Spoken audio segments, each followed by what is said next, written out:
Welcome. So today is our final talk in this webinar series, and we're really lucky to be joined by Dr. Kathryn Ferry. So she's studied, lectured in, and written books about seaside culture, which, as you know, is a big part of Lincolnshire's coastal heritage. Actually, I don't think anyone is better placed to talk about the development of seaside tourism along our coastline from its Victorian beginnings to post-war heyday. And so without further ado, I'll hand over to Kathryn now to tell the story.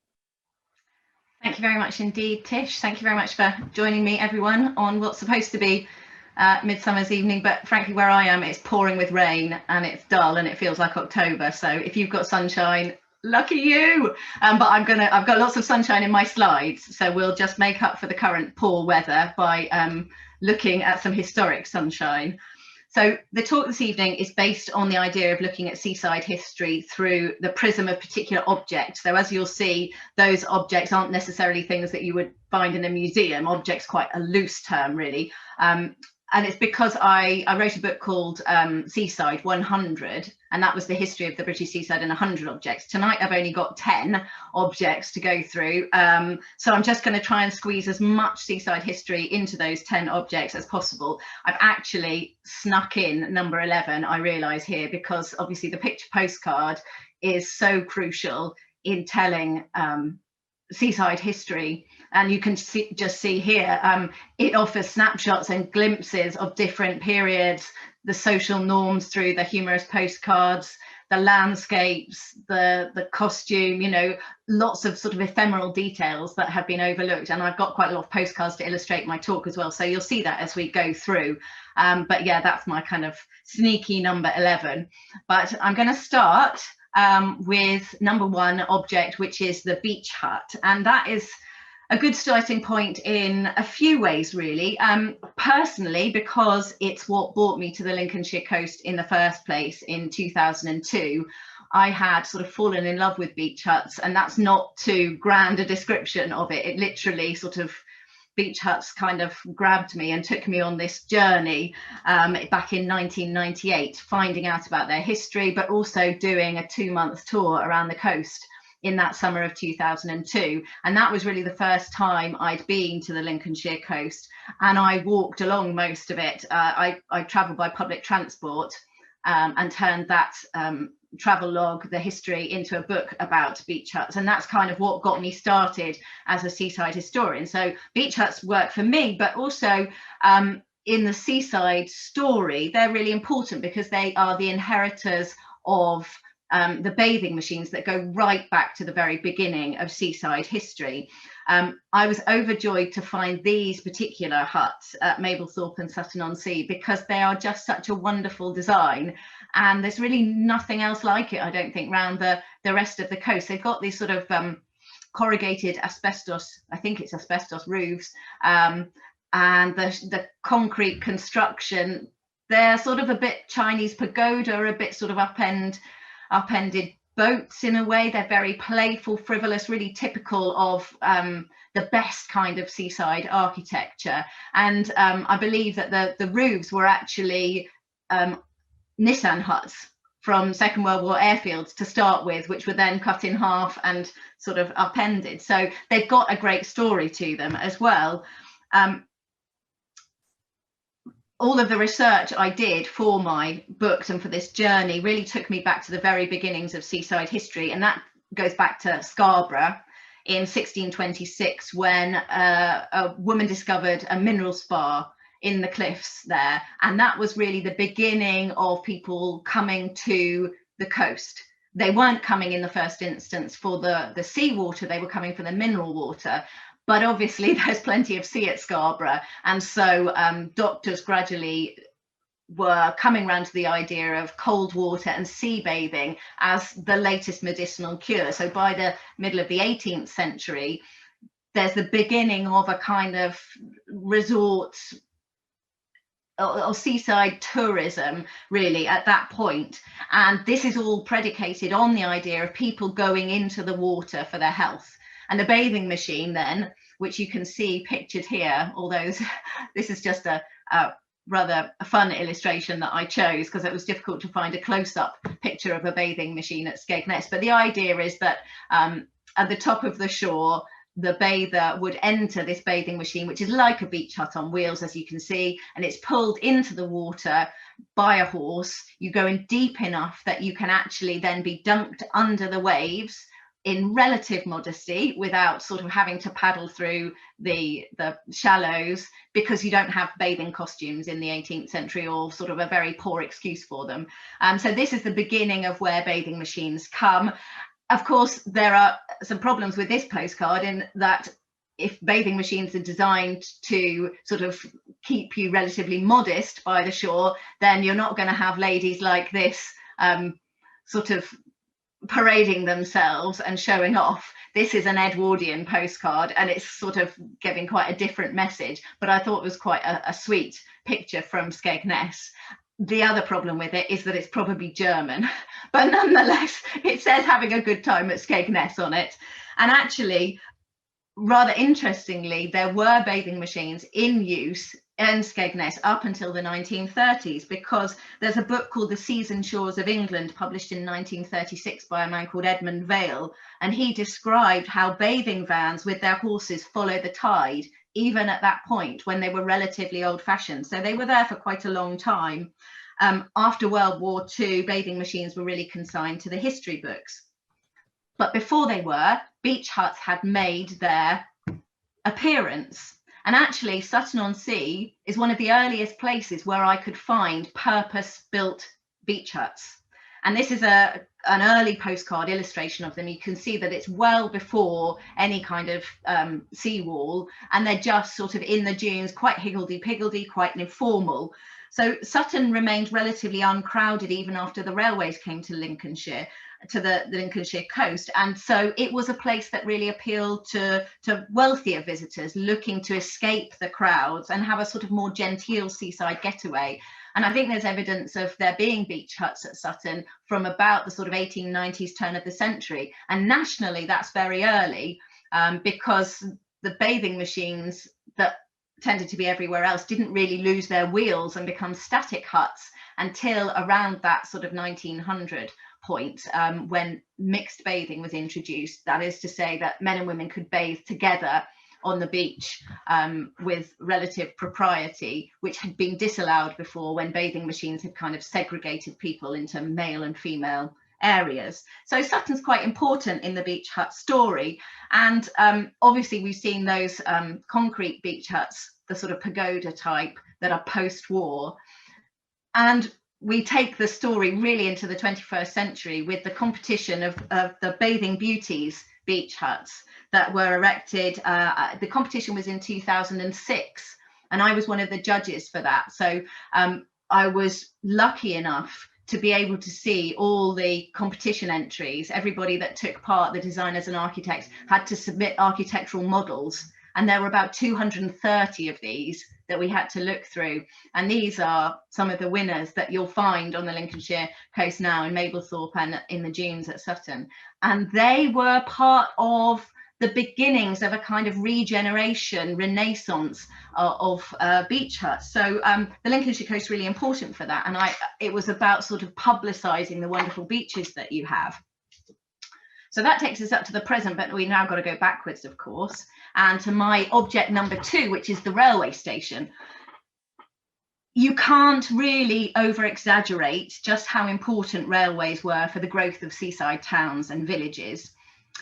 1848 saw the opening of the Manchester, Sheffield and Lincolnshire Railway terminating at Grimsby, and the Boston to Grimsby East Lincolnshire Railway with a station at Burlham Marsh. Probably pronounced that wrong, but I apologise. This really started the beginning of an era of huge change for the village of Skegness, because hotel proprietors sent omnibuses to meet the train. So what was all began as a trickle of well-to-do visitors then was replaced by crowds of people coming from the East Midlands, from Yorkshire and from London. The real turning point, however, was when a single-track branch line opened between Thursby and Wainfleet, and that was extended to Skegness in 1873. The Bank Holiday Act had been passed only 2 years prior to that, and cheap excursions were extremely popular from cities such as Nottingham. You can see the scale of, I mean, you know the scale of Skegness railway station, but it's built for a time when there were lots and lots of trains coming in simultaneously. You have to consider the impact of 10,000 day trippers arriving for the Bank Holiday Gala of 1874, when Skegness had a resident population of just 500. I mean, the sort of immensity of that, if you are someone who lives in Skegness, must have been quite mind-boggling, really. In July and August 1882, trippers were arriving at that rate every week of the season, with the August bank holiday figure topping 20,000 that year. In 1913, the total number of rail passengers to Skegness exceeded 750,000 for the first time ever. This obviously had an effect on the wider coastline, and Mablethorpe got its own rail link via the Willoughby Loop in 1877, with the station laid out to handle large excursion traffic. The plan to create a new dock at Sutton Le Marsh that would rival Grimsby led to it also being connected to the railway network in 1886, when the Sutton and Willoughby Railway and Dock Company decided to rename it Sutton-on-Sea. Places like these small villages that were now accessible could begin to grow, and grow they did. As day trips were literally just that, a day by the seaside, people tended to empty out from the train onto the beach and then go home again. And perhaps that was more true at Cleethorpes than almost anywhere else around the coast because of where the station is located. It was the first Lincolnshire place to really feel the direct impact of the railway when the line arrived in 1863. And you can see the train standing here on a very wet holiday afternoon by the look of it. On the first August bank holiday after the 1871 Act was passed, 30,000 people arrived by train, while an estimated 10,000 more made the journey by horse-drawn transport and on foot. Cleethorpes was a bit bigger than Skegness at that time, but nevertheless it only had 1,400 permanent residents. So again, the issues of scale of dealing with these people were self-evident and quite profound. You have to think of these stations as key resort infrastructure, but also the grandeur of their buildings was important in announcing to passengers that they had arrived somewhere special. So here we've got the clock tower above the station in Cleethorpes, and that's really important because if you're on the beach and you don't have the time on you personally, you just can look to see across the heads of all the other day trippers what time your train is going to leave and keep an eye on the time there. You've got the wonderful iron and glass ornate structure that's now I think it's the Mermaid Cafe, with a lot of attention to decorative detailing happening there, really making this not just a functional building but an attractive one as well. So you can see the proximity of Cleethorpes to the beach in this picture, this modern picture here, because there's the amusements just across, visible from the platform. And on the right hand side, a 1950s image, a railway poster of Cleethorpes. And if you can see it, if I'm not sort of sitting over the top of your picture, there is on the map, you can see the railway coming in, and then all these people sort of it's a motif on the image that they're sort of spreading out onto the beach there. And from that railway poster, we obviously have to go to this fellow, number 3, the Jolly Fisherman. It's not just that he's locally recognizable, is it? I mean, he's a figure in the national consciousness. And that's probably thanks to the most successful holiday advert of all time. In 1908, the Great Northern Railway needed a poster to advertise its new 3-shilling direct excursions from King's Cross to Skegness. And this image was produced by the artist John Hassell, depicting the rotund figure of a white-haired, pipe-smoking old salt bouncing joyfully across the sand with his arms outstretched. The famously accurate slogan, "Skegness is so bracing," that accompanies it was apparently suggested by an anonymous railway employee. Now, poster art was evolving rapidly in the early 20th century, and Hassell challenged the restrained norms of Victorian and Edwardian design with bold outlines and flat colours. What's fascinating, though, about this picture is that apart from the pier that you can see in the background there, it doesn't specifically reference holiday making. It shows an imagined inhabitant of Skegness rather than the sort of visitor that the town might hope to attract. It's playing, isn't it, on that customary belief in the medicinal benefits of going to the seaside, that the air there is different, that it will do you good, because it's obviously done him a lot of good. John Hassell only made one visit to Skegness, and that wasn't actually until June 1936, when he received an illuminated address from the chairman of the town council. His visit was apparently set in motion by Billy Butlin, another character who we're going to come back to in a minute.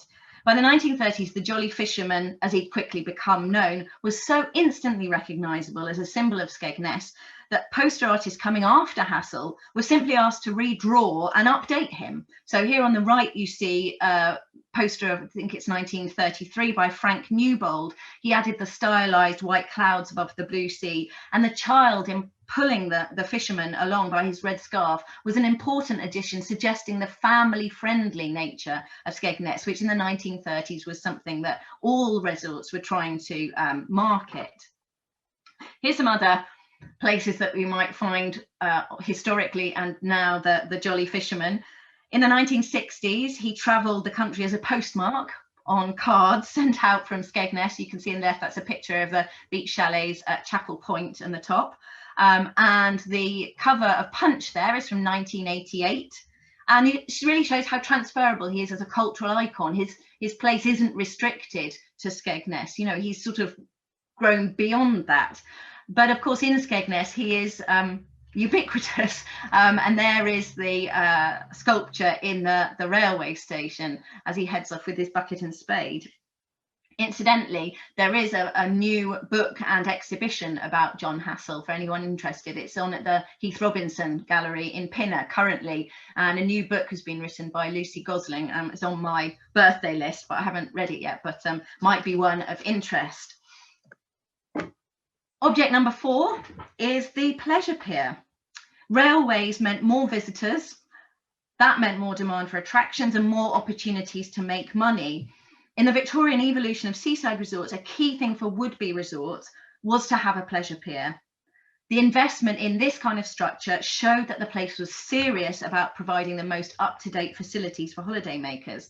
Now, the first pleasure pier was put up in 1814 at Ryde on the Isle of Wight, and this was a pleasure pier as distinct from just a landing jetty. And that's because it actually had the potential for promenading, for people actually to walk, to take the air as a pleasurable activity. And of course, over time, beyond being sort of resort infrastructure where ships and steamers could land, piers became resort entertainment venues, almost sort of leisure centres on stilts going out over the sea. The idea of taking to the waves without being seasick was really an important part of this. And getting a different view of the shore, looking back from the end of the pier, gave a certain romance to the pier. And it was something of a catwalk as well, because it was, in addition to the promenade, a place to see and be seen, if you will. It's something really distinctive. You can't walk on a pier inland. So it's something so seasidey. And the heyday of pier building was in the 1860s and 70s. At that point, 2 a year were going up around the coast, mostly made of iron. Lincolnshire had 2, of course. The first opened at Cleethorpes on the 4th of August 1873, and the top illustration is from about 1875, so it shows you what it originally looked like.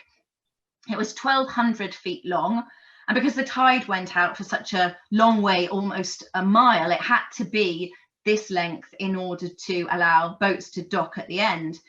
The £8,000 cost of the iron pier was apparently met by the Manchester, Sheffield and Lincolnshire Railway Company, demonstrating just how important a pier was perceived to be, because in the first 5 weeks after opening, some 37,000 people paid to go on that pier. And of course, most of them came to Cleethorpes by train from the great industrial centres. So it was a win-win situation for the railway company.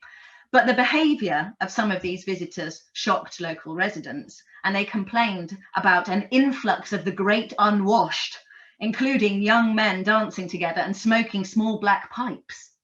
So, you know, it wasn't all good by all accounts.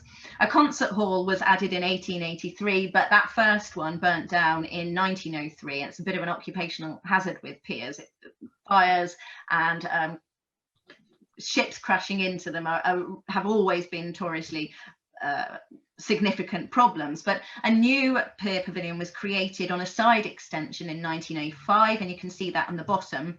And it's the end of that extension that now marks the end of the pier, after the Borough Council were forced to cut it in half at the outbreak of World War II. At 335 feet, it's now one of the shortest piers in the country. Of course, Skegness is the other place that had a pier, which is also a shorter version of its original self these days. When the railway arrived, the landowner, the 9th Earl of Scarborough, set about providing facilities for day trippers and actually announced a competition for the design of a pier. The winning entry was by a Hull partnership of Charles Clark and Robert Pickard, with this quite grand but relatively sober looking Victorian Gothic entranceway and toll houses. The contract was given to Head Wrightson to carry out the work, who were already quite accomplished pier builders, and the cost of it was £20,840.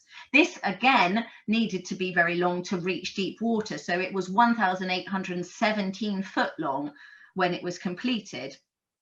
Nevertheless, sailings were only possible during the 3 hours before and after high tide, because that was the only time that the water was deep enough for them to dock. The pier opened on the 4th of June 1881, and over that Whit weekend it received 19,000 visitors, so all immediately popular. Like all seaside architecture, piers though had to update to meet changing fashions in leisure. You had to stay ahead of the curve in order to get people coming back again, and that old Victorian entrance front just wasn't doing it by the 1930s. So this is the rather fine Art Deco entrance that was built in 1937, sadly no longer with us, because I think it's rather a lovely building. At the head, actually, let's go back to that one for a moment.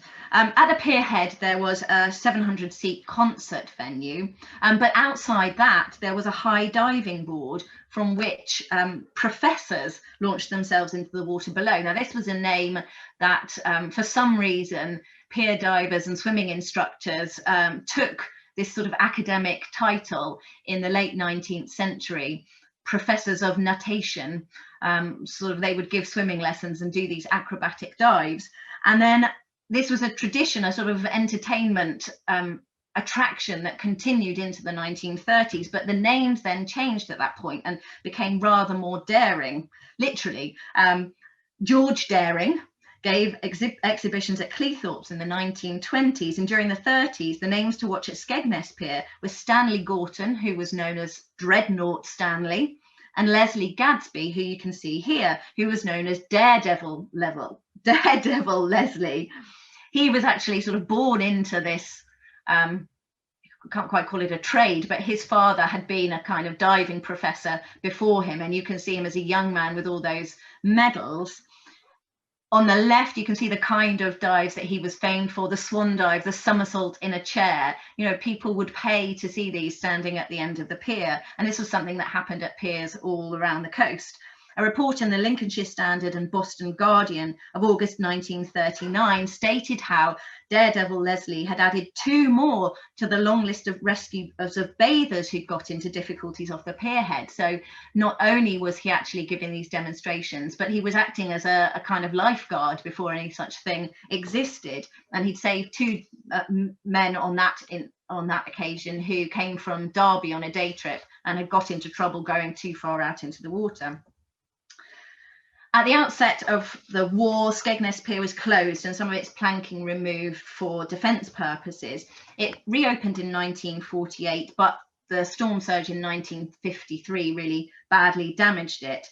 The theatre, however, continued operating until after another storm in 1978 left it stranded at sea, and that end section of the pier was finally demolished in 1985, when attention afterwards was focused on the landward end, where this amusement arcade gives a sort of covered all-weather attraction.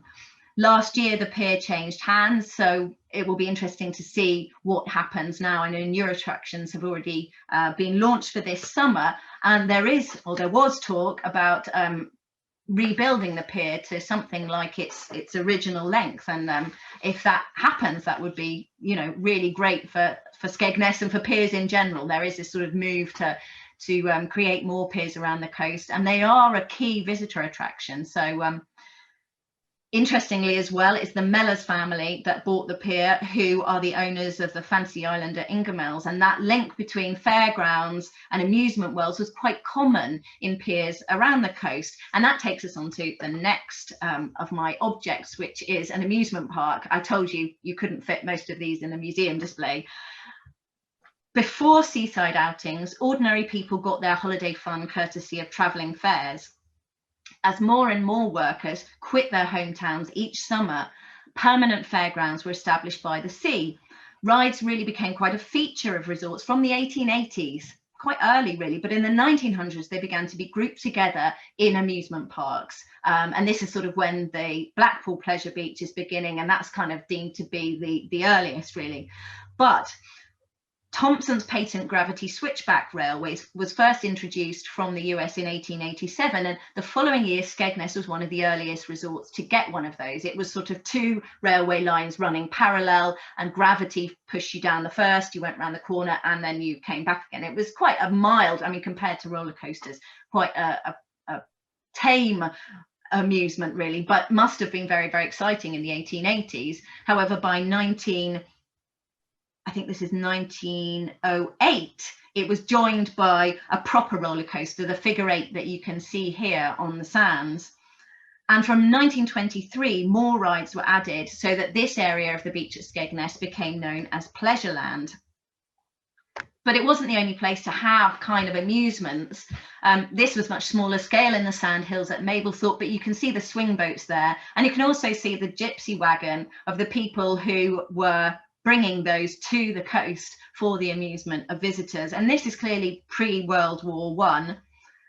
But between the wars, that's really the time when amusement parks took off. The business really boomed. There were a lot of new developments in terms of attractions, technology. And this is the first time that Butlin came to Skegness. So Billy Butlin was born in 1898 in South Africa to West Country parents. He had quite a peripatetic life, but he moved back to this country, and in the 1920s was back working in the travelling fairs and really building up his own fairground.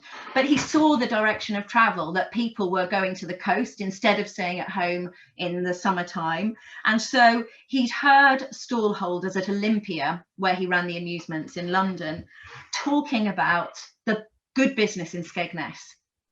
So in February 1927, he boarded a train from London and he went off and he found himself a pitch. He went direct to the Earl of Scarborough and he secured 100 yards of the seafront north of the pier, which was then known as the Jungle. It was just basically sand dunes.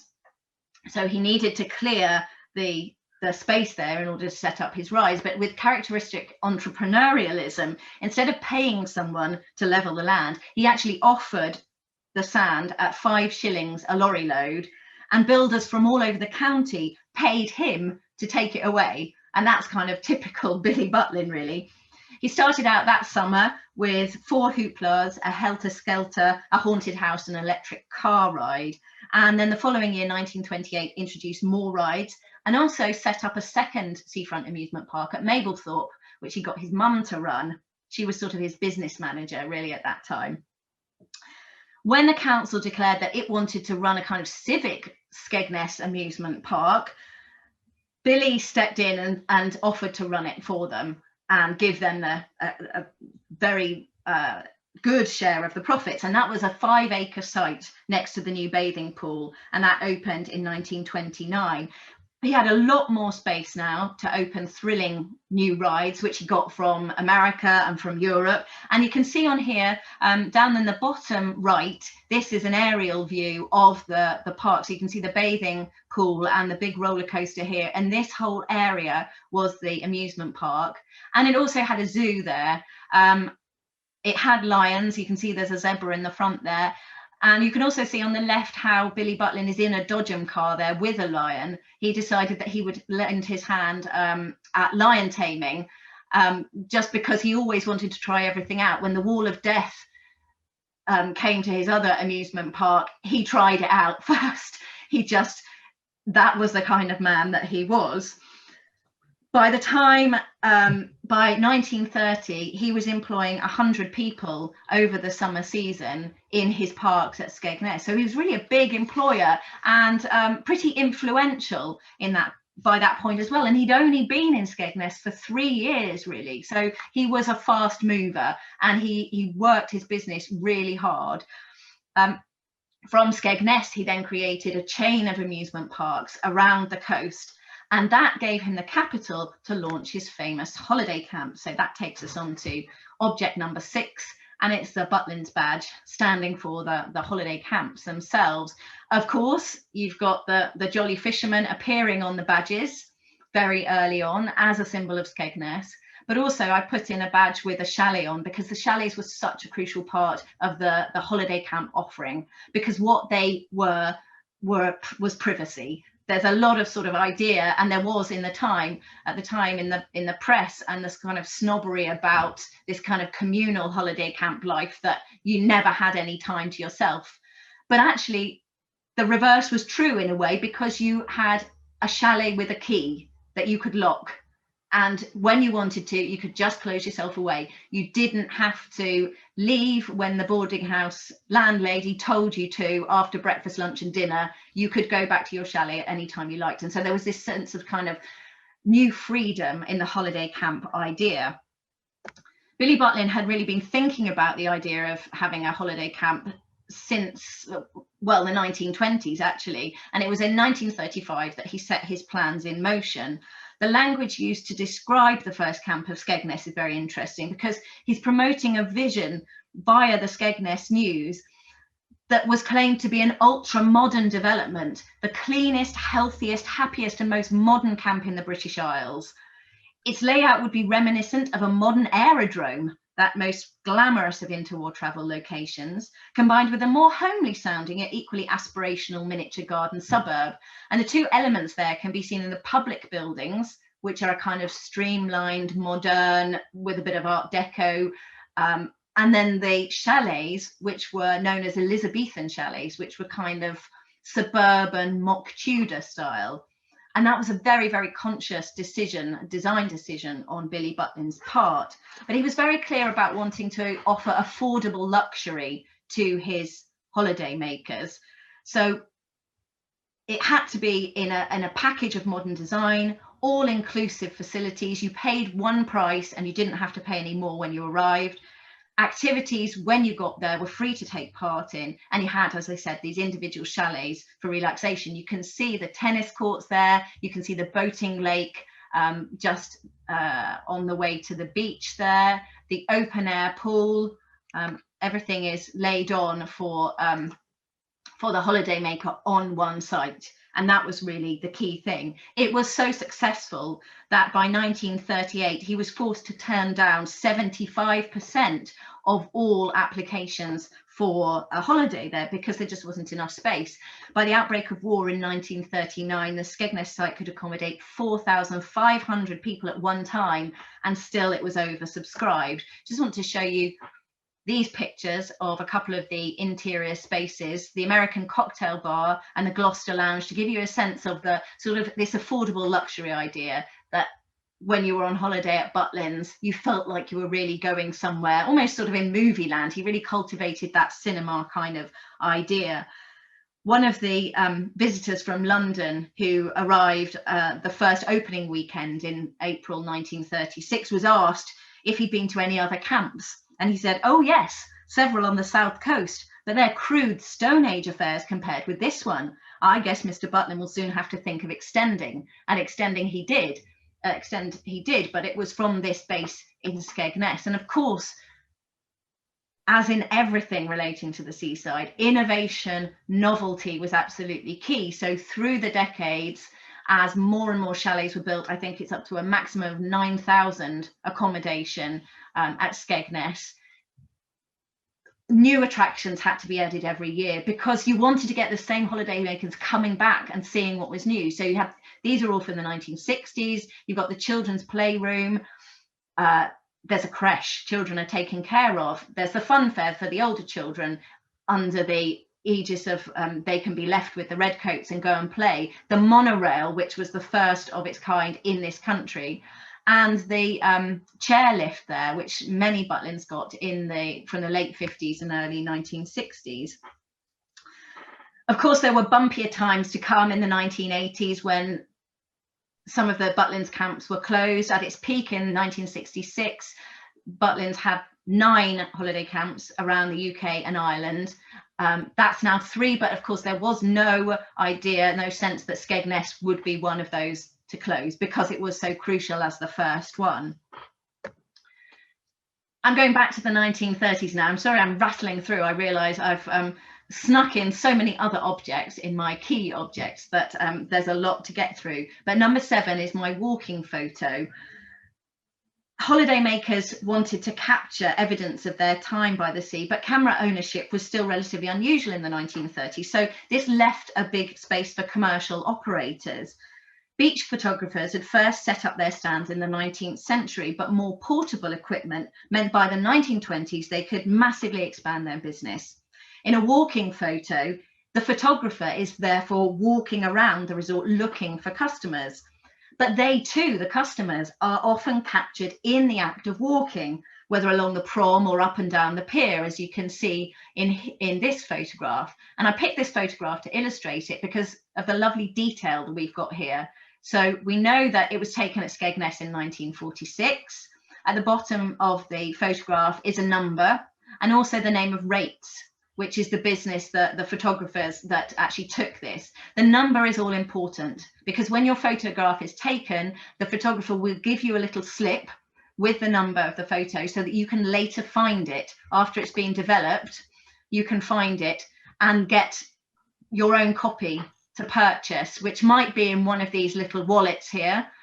These ones look as if they're from the 1950s. A Souvenir Program, and guess what? Look, there's our friend the Jolly Fisherman again. Rates were really the name in Skegness and along the Lincolnshire coast. You can see they had a shop and the entrance to the pier for a long time, but this picture on the right of the screen is Chapel St Leonard's in the 1970s, showing that they were very much still in business there, operating no longer the sort of walking photos, but developing holidaymakers' pictures and also selling sort of films and all the necessary things. So we're getting post-war now here, and my object number 8 is the sea wall. Over the last 2 centuries, seaside resorts have invested huge sums of money in replacing the irregular natural form of the coastline with rigid, unchanging sea walls. Stone structures from the Victorian area gave way to expanses of 20th century concrete, but the goal in all of them was the same: to defend the man-made seaside against the force of the sea and the threat of coastal erosion. In Cleethorpes, the original high cliff was subject to the same sort of steady erosion that we're now seeing along the Holderness coast today. So in 1902, a massive seawall was built 18 foot high to create a barrier between the resort and the natural forces of the sea. So the Victorians were having to do this, and the Edwardians were really getting to grips with the technology needed to defend these places. Of course, it's particularly important along the Lincolnshire coast, isn't it? Places like Mablethorpe, Sutton and Chapel St Leonard's, where land behind the wall is below sea level. And come 1953 and the terrible floods on the 31st of January that year, when there was a storm surge, the existing walls simply were not up to the job. Coastal communities suffered as abnormally strong winds blew off the Arctic Circle at the same time as the spring tide rose some 8 feet above predicted levels.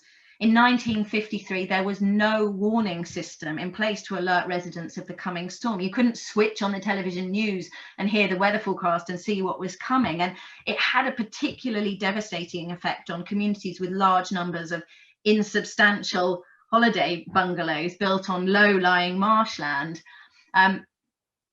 So here you can see some of the damage that was inflicted upon Mablethorpe. And at Sutton-on-Sea, 900,000 tonnes of sand and water washed into the streets, killing 43 people. You know, this wasn't just about the water. This was really damaging for businesses and the loss of life around the coast and on the Dutch coast as well. Number 9, nearing the end, is the static caravan. Now, I've included this object because it is so relevant to the Lincolnshire coast, but also because of what it tells us about our changing seaside habits.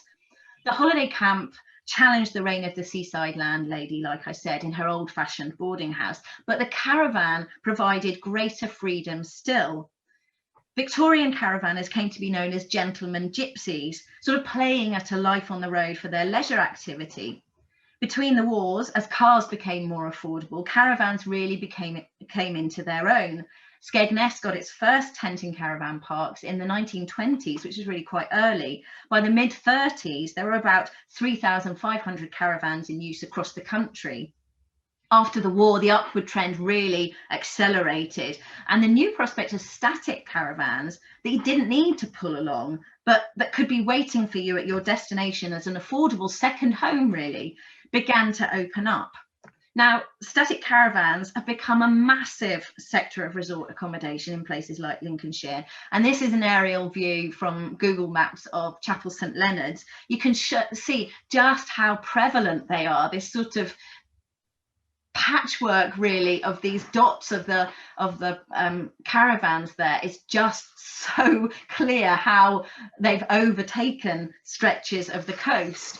And they occupy almost as much space as permanent homes in the village of Chapel now, and that can cause real issues for locals trying to safeguard their own community.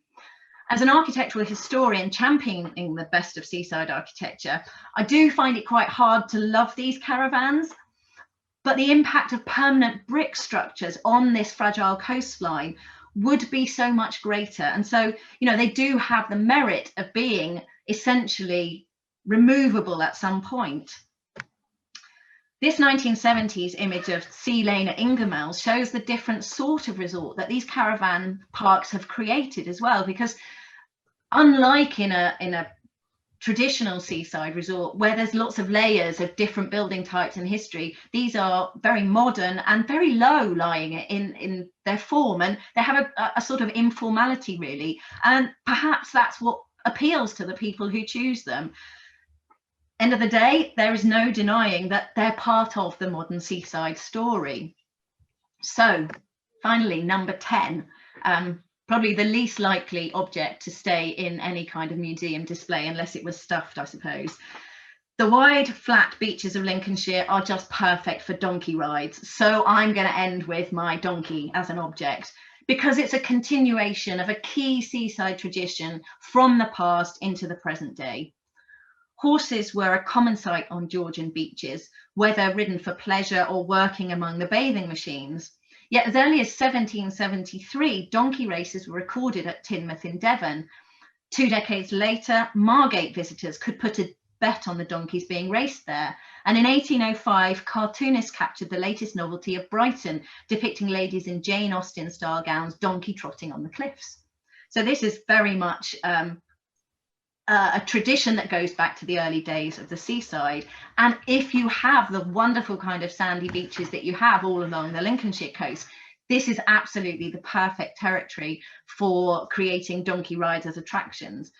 And over the 19th century, they really came to be expected as part of the seaside package. So very much for children as they went on, they did start as something for adults and particularly for ladies. You can see how they're used here as a marketing tool in this railway poster for Mablethorpe and Sutton-on-Sea from the 1930s, the very stylized image of these children enjoying themselves, having a donkey ride. There's something very important, I think, about the fact that generations of us Brits have enjoyed a ride on the sands courtesy of a seaside donkey. And the presence of these docile animals lends a kind of timeless quality to modern beach scenes. In more recent times, there have been significant improvements in the working conditions of seaside donkeys. By the 1980s, weight limits had been set, working hours were regulated, and days off had become obligatory. Still, however, today there are more than 900 seaside donkeys working around the country, and they're keeping the tradition alive as they are on the Lincolnshire coast. So here we go. I'm going to finish on this slide because after a year of remote and virtual meetings, it felt kind of like an appropriate sentiment. When shall we meet again? With people getting ready to staycation like they haven't for decades, there are going to be lots of little ones enjoying their first seaside donkey ride this summer. And for the health of our coastal economy, that's really a great thing.